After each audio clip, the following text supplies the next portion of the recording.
discussion, I would say, since morning on multimodal integration and metros.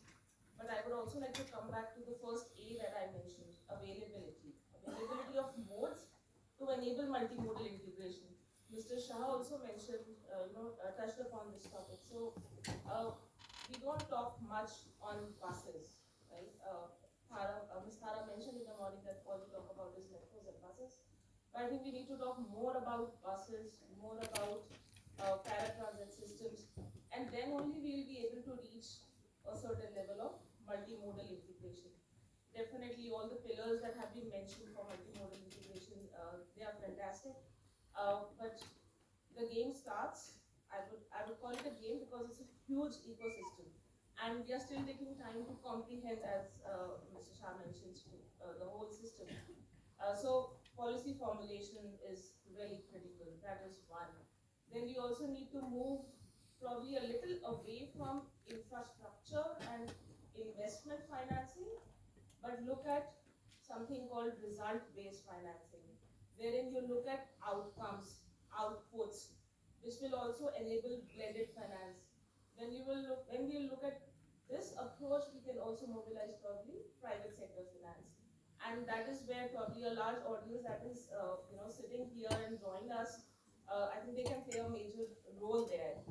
Uh, Another thing that development banks, and I will probably focus on development banks since you asked about it, is what we promote as mandatory safeguards for sustainability. So availability of assets, financing, everything is good. But until or unless we look at accessibility and social inclusion, so you can do multimodal integration, but who does multimodal integration help? That is very critical. If as a woman it doesn't help me, I mean, everybody else can travel on the system. If it doesn't help a pregnant woman, it doesn't fulfill the needs of the system. If it doesn't enable a kid to travel from school in a safe way to his or her house and back and forth, it's not a perfect system. So those are the smaller elements that we need to look at when we talk of multimodal integration, and development banks focus a lot on these aspects. Even if you talk of physical infrastructure, I'll give a very quick example and from one of my favorite cities. I mean, we have all talked about Delhi, Bangalore, etc. But I'll talk about Kochi, for example. There's this place called Vaitila in Kochi, which is a big hub, foreseen hub. There's a bus station there, there's a metro station there, and there's also a water metro station there, a ferry station there. It's called a transport hub, a spot for multimodal integration. But you get out of a metro, you feel the need for a safe system to cross to get into the water metro. And similarly for buses, because all three of them were planned and executed with different timelines. So if these timelines can be brought together, probably by way of governance and institutionalization, that will be really helpful. Yeah. Thanks, Swati, for highlighting those important points of accessible and specifically like the inclusive for everyone. With that, I would like to move to Mr. Navneet Chaudhary. Uh, Delhi has seen a rapid sort of growth in terms of expansion of metro network. Now the RITS is also coming up, or the different lines of it. So how operationally challenging it is to align the services in a way that the VTC buses or any bus system is complementing other public transport and shared mobility as as well as inclusive. Uh, uh, what sort of operational challenge and how VTC is basically coping with this? Thank you, Avinash. Sir, operational challenges are integration between the among the transport sectors, and one more thing I would like to say that we need to have GUT, general transit system, that is a software based application. From that a passenger can access the his route, time, frequency, so that it will help all the passengers to move to their destination. And we also have developed bus management system in BTC, which is covering key parameters of key operational parameters, and also tells us about the idle time, whether bus is idle or whether it is deviating from route, etc. I have nothing. Okay, thanks. With that, I would like to move from a public operator to a private operator, Mr. Gandhi. So, from your perspective, what are the innovative contractual designs or the service level monitoring framework that will ensure that the privately operated services sort of offer a good inclusive system as well as it complements the public operators in a way for a city? Yeah, so what's happening is we're skipping the user bit in all of this, and in our contracts because they're married to the asset, right? So, city authority comes up with a contract for a particular kind of bus, and it is married to the tenure of the contract. So, I will buy a bus, deploy it for the authority, run it for 8 years, and whatever organizational learning I have created as a private operator will not pass on to the next contract. Next contract will be a next set of bidding, and the next set of bidding will bring about maybe another player who will start again from scratch. I think it's important that all of our contracts we have a renewal mechanism, maybe a right of first refusal, maybe there's a possibility to pass on the organizational learning onto the next person coming up front. The other challenges, which private operators face, which are now getting solved because so many people are talking about it, is the payment security mechanism, which is doing pretty well in all the places that it has been implemented. In the state of Odisha, where we are operating 1,000 buses, the payment security mechanism is really ensuring that the private operator can bring about the same quality that it had envisaged at the time of the bid, because the payments are coming on time. Then if I come to SLAs, some of the SLA parameters are really not affecting the user experience at all. So if you look at speed limits in the city, and if you have a speed limit of say 40 kilometers per hour in a city like Ahmedabad, when you go over a flyover, there is definitely possibility when you're descending, it goes to 42, 43 without any, without affecting the user experience. But it leads to penalties or SLAs to the tune of 2 or 3% of the revenue. So some of these unproductive SLAs actually are not helping anyone. We could maybe focus on the softer aspects like cleaning, better design of the buses, better user experience. I think it also requires a lot more on the technology side for authorities to be able to track these parameters. They need certain mobile apps, they need people on the ground, they need to be able to take feedback from the customers.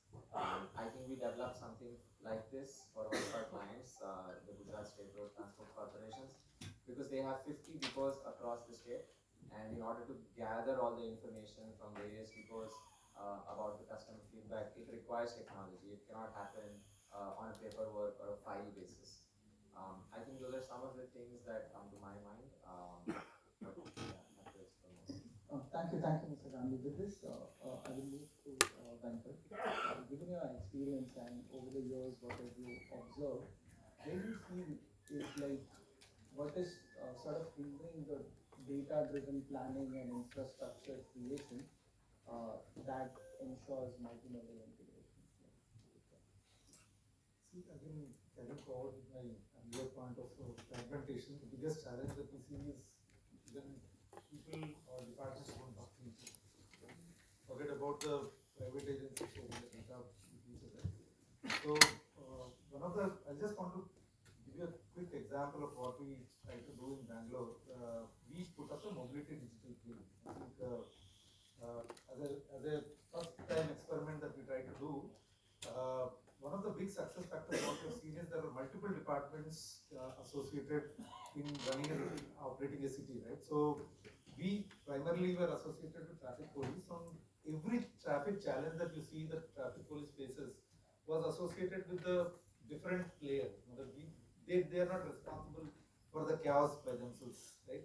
So commissioner came back to us and said, we need to solve this particular thing. How do we get this? And one thing that we did was actually we created a workflow management, simple workflow tool embedded into a data sharing platform.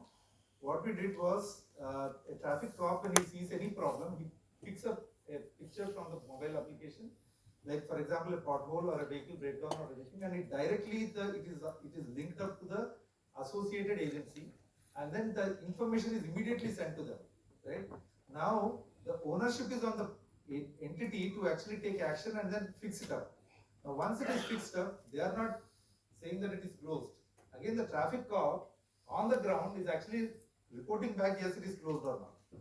Now, the whole cycle of workflow, we have captured the entire data, and now we are actually able to see how many issues are getting created, how many issues are getting closed, and what is the speed of response that is actually there. And then whole thing is monitored by the chief secretary in a dashboard. And now every fortnight when she is reviewing, now she is now pulling up people to their performance, and then they know the highest authority is monitoring. Now you know how performance happens, right? So the whole ecosystem, which was not willing to talk to each other in the past, a simple platform, a digital platform, has made them to come together to share the data and then to perform and collaborate with each other. I think a simple example. So what, as rightly pointed out by Goelji and other speakers here, important is what I see as a future is to actually create a mobility intelligence platform or a common nationwide mobility governance platform. So ideally, it should actually be spreading across 3 different dimensions. It should span across all the 3 stages of different stages of asset life cycle. Like for example, few assets are in design stage, few assets are in operation stage, few assets are in conceptual stage. We need to make sure that all of those are actually embedded into one common space of talking to each other. It should be able to make sure that all the key functionaries, including the finance, including the procurement, including the design and operating teams, are actually able to embed and talk to each other on this platform. And last but not the least, I think we need to make sure that we have a kind of a maturity assessment platform wherein we are actually talking of what is the different maturity levels associated with mobility, because each city is at a different level of maturity. No 2 cities are same, right? We need these cities to be assessed at their own level of maturity, and then they need to be aspiring to be at what level we would want to be. And the projects are approved and projects are monitored based on their aspiration to be maturing to what level. So a city A, like example, a city like Pune is different from a city of Bangalore or a Delhi, and each city needs its own maturity aspirations, right? So we can't treat all of them same. So we need that kind of a twin which can actually cater to that kind of a framework, which actually enables even the governance to be allocation of funds to be done appropriately. Because you can't say I have 1 lakh crores and I will actually give Delhi being a big city, I'll give big amount to that part, or Pune being a smaller city, I'll allocate small funds. Maybe Pune needs a better measure because its needs are different. So we need that kind of a platform which is more intelligent, that needs to be created. Probably it's a dream, but I think we would look forward to having that dream fulfilled in the time. Thank you.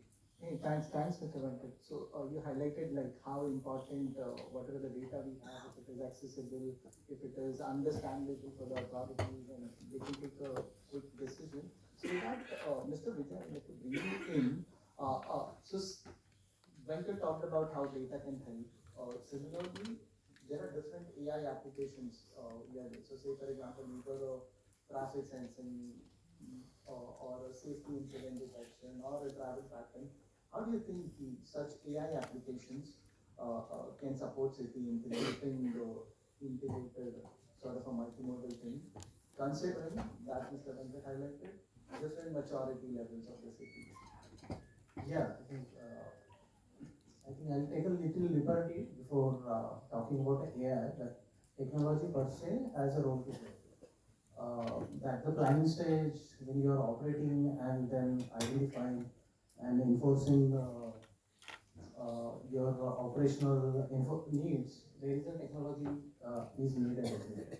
So simple in planning the OD calculation. Nowadays, it is still a mystery everywhere across the city, across the country, that how does the new infrastructure is being planned. It is planned based on some OD surveys, and OD surveys are still today done, if correct me if I'm wrong, majorly manually or semi-automatically. So AI and technology has a role to play there. So another thing is, I think Mr. Shah mentioned about digital twin. The digital twin for the city is, is required actually. It can help you to do a lot of preventive, predictive things. It can help you to. It has helped. Actually, Madam Dara mentioned about the Singapore city, so we have some experience doing that there. So with that experience, we can say that it adds to the a lot of efficiencies into the entire system, bringing the preventive, predictive analytics on the play. And the third important thing, which is nobody is talking about, is how AI can give a very powerful tool to the enforcement authority. I think Venkat mentioned about what a one picture can do to the entire flow, right? Now, AI can bring that the 100 times the automation on top of it. So you can actually have mobile applications doing enforcing the non-compliances and reporting the non-compliances basically on the roads, traffic law enforcement. There are delivery mechanisms are available where you can take the feed from the CCTV camera, analyze it, generate a challenge. It can be done by the police mobile application. It can be done now. We demonstrated in Pune with the vehicle mounted cameras and with the AI engine sitting inside the vehicle, and then it is going and running around, and in 10 minutes it is generating 300 challans, 400 challans, and every day it is generating thousands of challans. And so the AI is there, and of course it is not about punishing people, but it is about bringing the accountability on the road. And there is a case study that maybe we are sharing in our booth, saying that once the people have been put accountable for their actions, there is no repeat violation. So my research and data in the trials shows that in the 90 days that we did the trial, 10,000 plus challenges were generated, but there was no repeat violators. So there is a AI is there, very much there at various stages, and yeah, it should. I think it's the time to use that.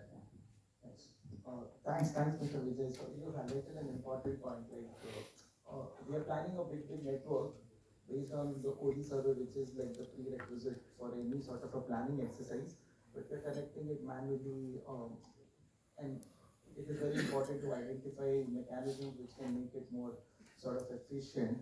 So with that, I would like to move to Mr. Goyal. So you talked about a lot of new tools and techniques that NCRTC is currently using for better operational planning. But in terms of the better planning, any specific tools or techniques that currently NCRTC is using or planning to use to make this commuter experience more sort of enhanced, basically, to enhance the commuter experience? The first and foremost technology, I would say, not a tool, which we have used is the signaling. The signaling, the kind of signaling what we have used is called as the ETCS, European Train Control System. It's then it has got different levels: level 1, level 2, level 3. Level 3 is yet to come up. So what we have taken is the level 2, which is so far the best in the world. And across Europe, all this was being done on GSMR.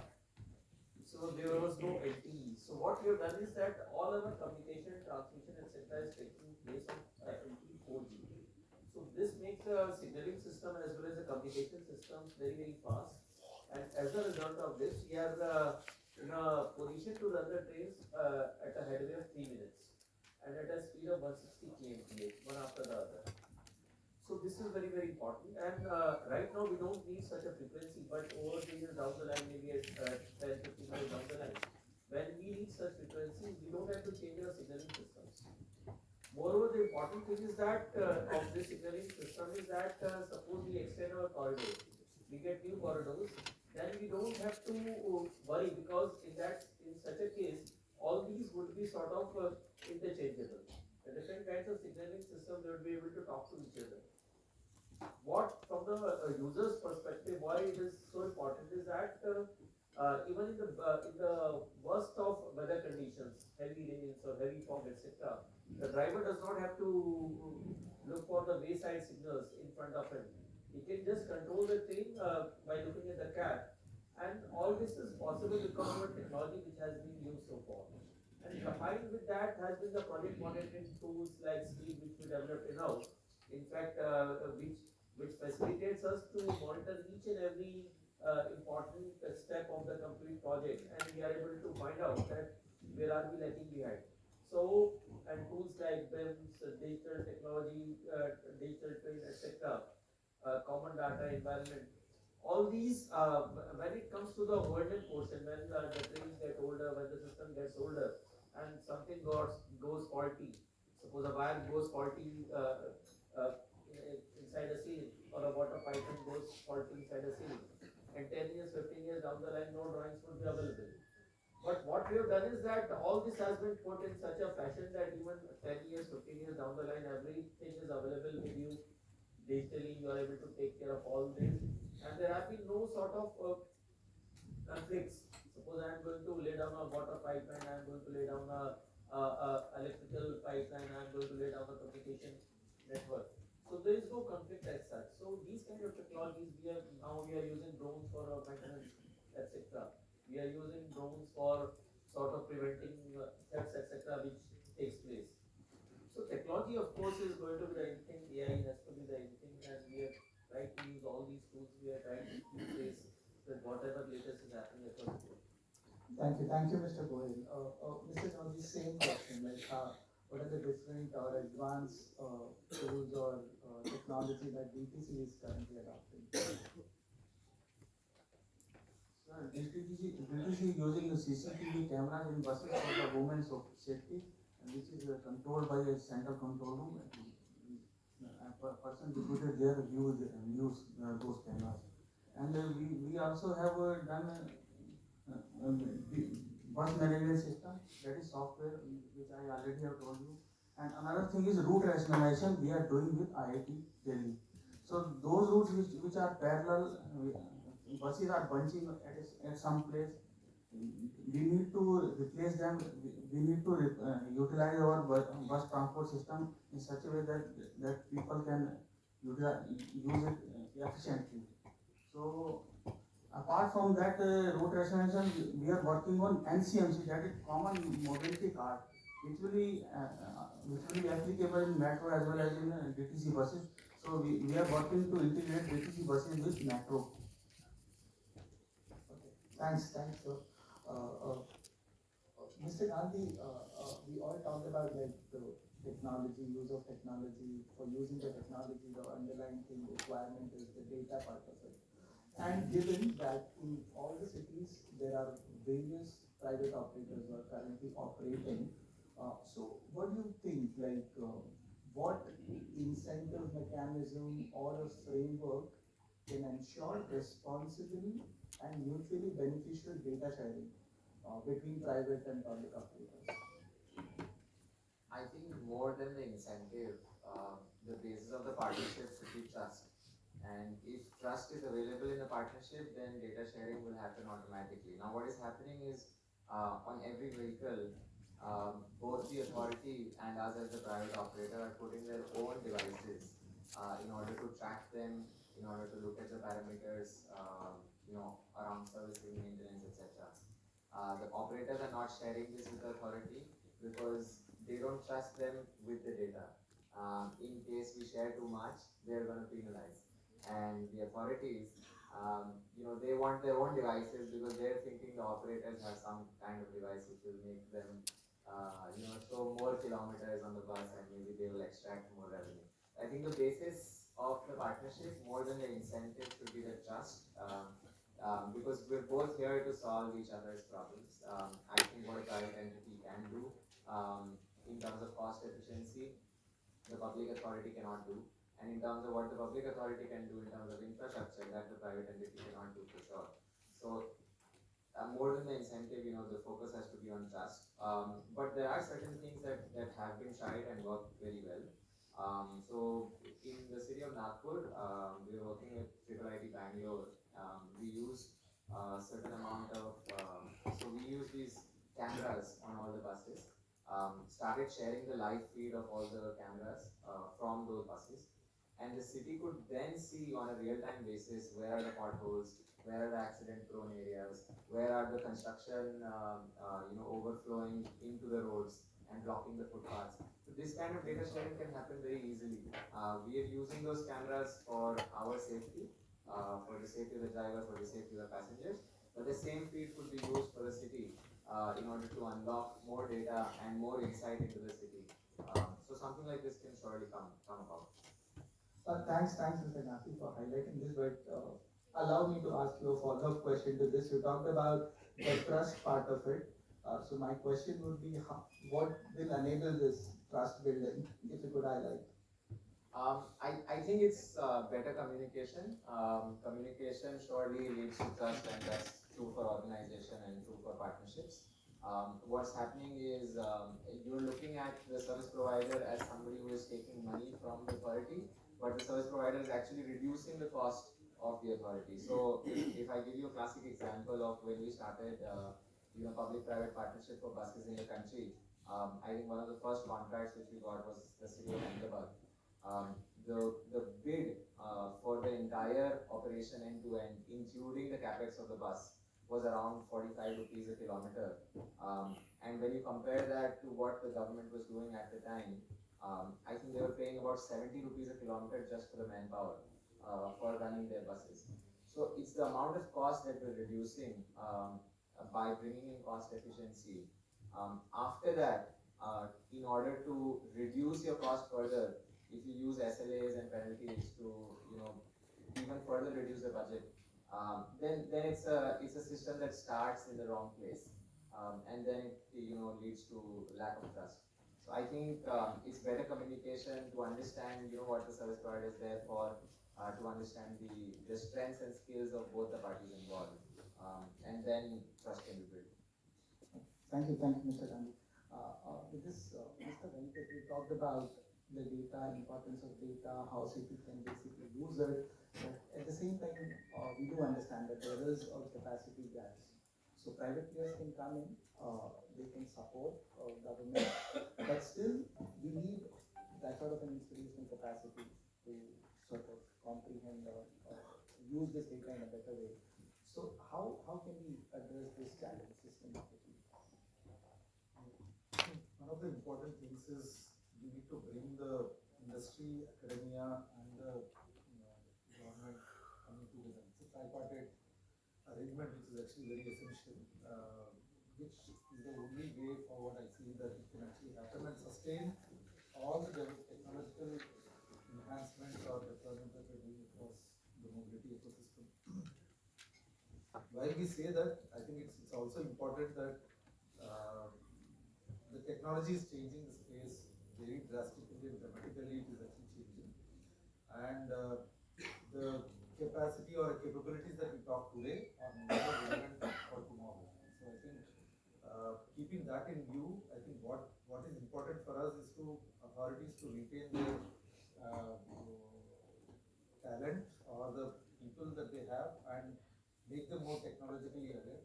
So rather than going into the nitty-gritties of technology, it is about what technology can do for them, while academia starts building up the capabilities of drawing out the courses to build the cadre that is required both for public and private enterprises to work, while the industry continues to support engaging with the industry with the pilot projects or the main projects, so that the academia learns into about what are the challenges that the industry is facing. I think it's that kind of a trinity should actually happen, and that's the way forward what I actually see that Thanks, Mr. Venkat. Mr. Shah, I would like to come to you with this now. How can we ensure that the Indian cities have that capacities So basically plan for a multimodal, integrated, universal, accessible and inclusive, all the points that we talked about. How can we ensure that this entire capacity exists in different cities? Great question. I mean, it can take hours to answer that question, but I think to start with, cities have to recognize that they have a responsibility, for instance, of maintaining data. I mean, I've heard of ludicrous situations where governments are complaining that the private operator doesn't share data with them, right? But that's a matter of writing a contract, right? I mean, in our contracts, we are expecting the operator to maintain the data for a certain duration of time, but we never take. I mean, this is a public good. Public transport is public good, and governments are not even taking ownership for what is produced out of that public good, which is a ridiculous situation. So to start with, I think some level of understanding of what a fit for purpose administration that is managing multiple transport systems needs to have as capability. That clarity doesn't exist. And I think it doesn't exist because the purpose is not very clear. You know, for instance, I think we've had this wonderful debate about, you know, is it penalization, is it about enforcement, or is it really about gathering data so you can plan better for tomorrow, right? This level of debate does not happen in the public discourse. Ultimately, you're talking about decision support, and that means you also are talking to decision makers, and they are proliferated across the landscape. There are people taking decisions at the curbside, and there are people taking decisions at the chief minister's level, and we don't have any sort of clarity about who should decide what. Yeah. So that would help a great deal. I think when we're talking about purpose, for instance, the clarity of saying, well, okay, what are the solutions that fix for congestion? What we complain about is congestion. We don't complain about whether somebody is driving an SUV or somebody's in a bus necessarily. It's because we have a condition called congestion, right? Now, easing congestion is a kind of agnostic activity. It's about the science of, it's like putting a stent in your, artery. Why would you debate that as such? And I think, again, that clarity on ontologies, on what are the kinds of analytics that you really require, data consolidation, this capacity does not exist because the need has not been identified. The purpose is not embedded into government functioning. And the government has to pick up the responsibility for this. It cannot be given out to the private operators. It's got to be a government core responsibility, because also, and I just close with that, this is infrastructure unlike all other infrastructure. The complexity of transportation in terms of what transportation networks carry in terms of diversity of loads of various kinds, passengers, goods, whatnot, and the various different technologies that have to come together. So let's also give this, issue the kind of importance Vicky has just given it, which is, take it up a few bars and say, hey, this is the backbone of the city. This needs better administration, better contracts, better capabilities. And digital technology is certainly available, but a lot of it languishes. We've looked at ITMS data, we've looked at ICCC data. It's all just data which is just lying there in silos or, dying a slow death. And we're not using it for decision support. Thanks, Mr. Shah. I think you've highlighted very important point of how we are focusing only on the congestion, which is a symptom and not the main disease in itself. And that's the reason why we are trying to solve for it, but we're failing to do it. So with this, Swati, I would like to bring you in, like how development banks can complement this effort of the same place.